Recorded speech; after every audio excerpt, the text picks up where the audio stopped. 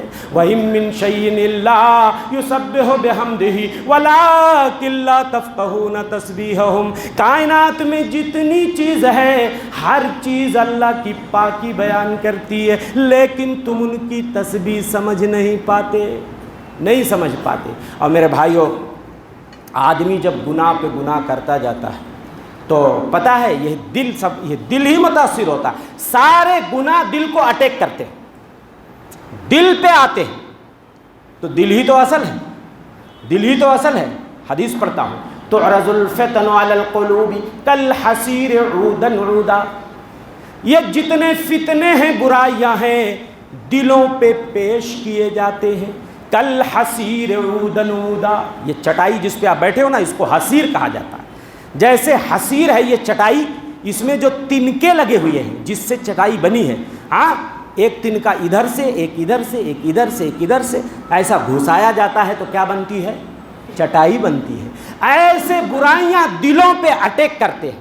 فَأَيُّ قَلْبٍ أُشْرِبَهَا، اب اگر بندے کا دل ان برائیوں کو سمیٹتا جا رہا ہے، کوئی بھی برائی ہے، تو بھی آ جا، تو بھی آ جا، تو بھی آ جا، میرے دل میں بہت جگہ ہے، ہاں، ساری برائیاں، چوری کے لیے بھی جگہ ہے، ڈاکے کے لیے بھی جگہ ہے، زناکاری کے لیے بھی جگہ ہے، بدکاری کے لیے بھی جگہ ہے، حرام خوری کے لیے بھی جگہ ہے، سود خوری کے لیے بھی جگہ ہے، اور رشوت خوری کے لیے بھی، ساری۔ تو جو دل تمام برائیوں اور فتنوں کو سمیٹ لیتا ہے اپنے اندر، نُقِطَ فِيهِ نُقْطَةٌ سَوْدَاء، اس میں کیا لگ جاتا ہے؟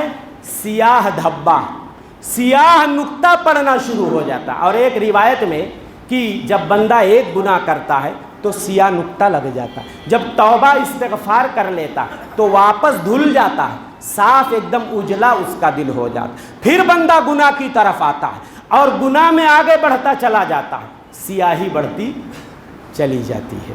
تو اللہ کے رسول فرماتے ہیں فتنے اور برائیاں دلوں پہ پیش کیے جاتے ہیں، جیسے حصیر ہوتی ہے، چٹائی ہوتی ہے، ایک ایک تنکے اس میں لگائے جاتے ہیں۔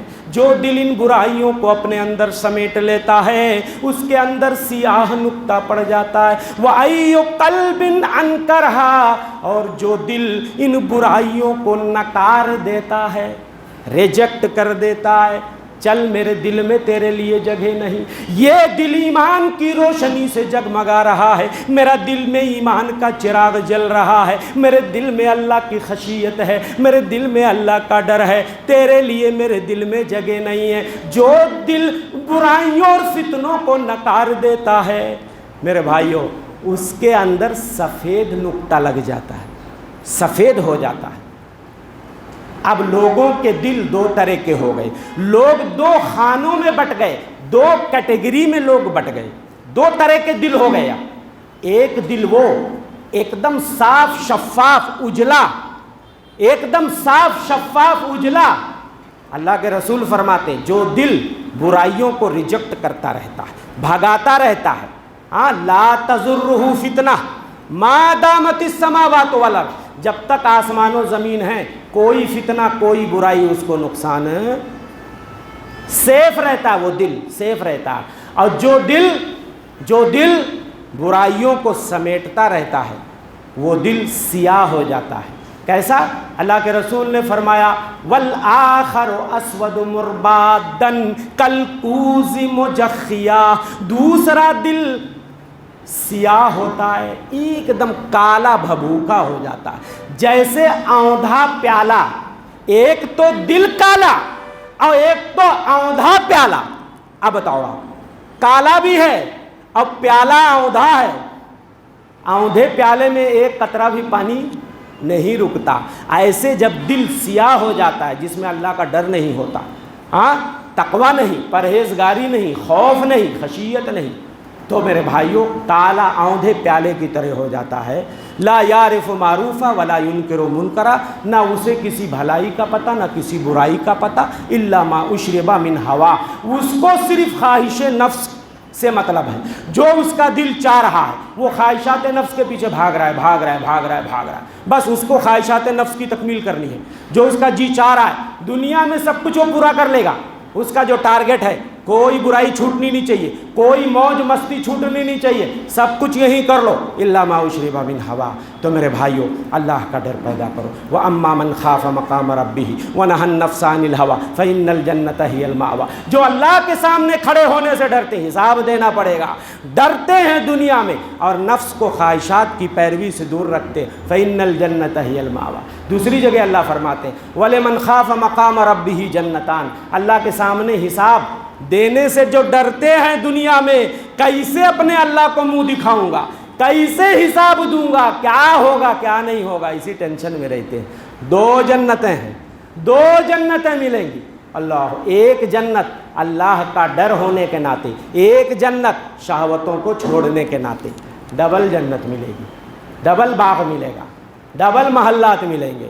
تو میرے بھائیوں اس لیے ضرورت ہے کہ میں زیادہ کچھ نہ کہہ کر کے، وقت بڑا مختصر ہوتا ہے میرے بھائیوں، چاروں طرف آج برائیاں ہیں، فتنے ہیں جو دلوں کو اٹیک کر رہے ہیں، دلوں کو سیاہ کر رہے ہیں۔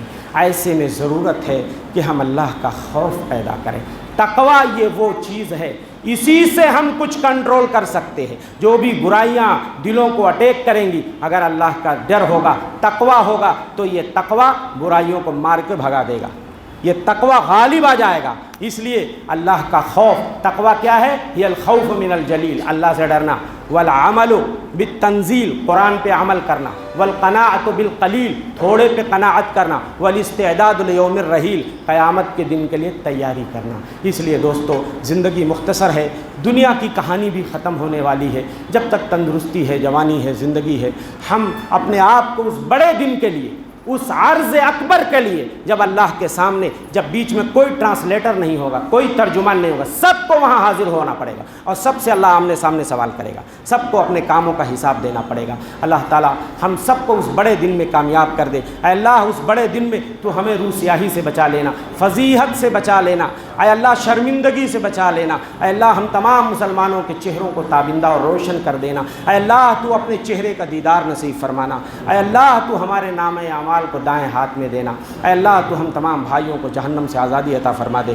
جنت الفردوس میں ہمیں جگہ عنایت فرما دے، اے اللہ تمام بہنوں کی خطاؤں کو معاف کر دے جو اپنا وقت نکال کر کے اس طرح جمعہ جماعت میں حاضری دیتی ہیں، اللہ سب کی قربانیوں کو قبول فرما لے اور انہیں جہنم سے بچا لے اور جنت الفردوس میں جگہ عنایت فرما۔ آمین وما توفیق الا باللہ وصلی اللہ علی نبینا محمد۔ بارک اللہ لی ولکم فی القرآن العظیم ونفعنی وإیاکم بالآیات والذکر الحکیم، انہ تعالی جواد کریم ملک رؤوف رحیم۔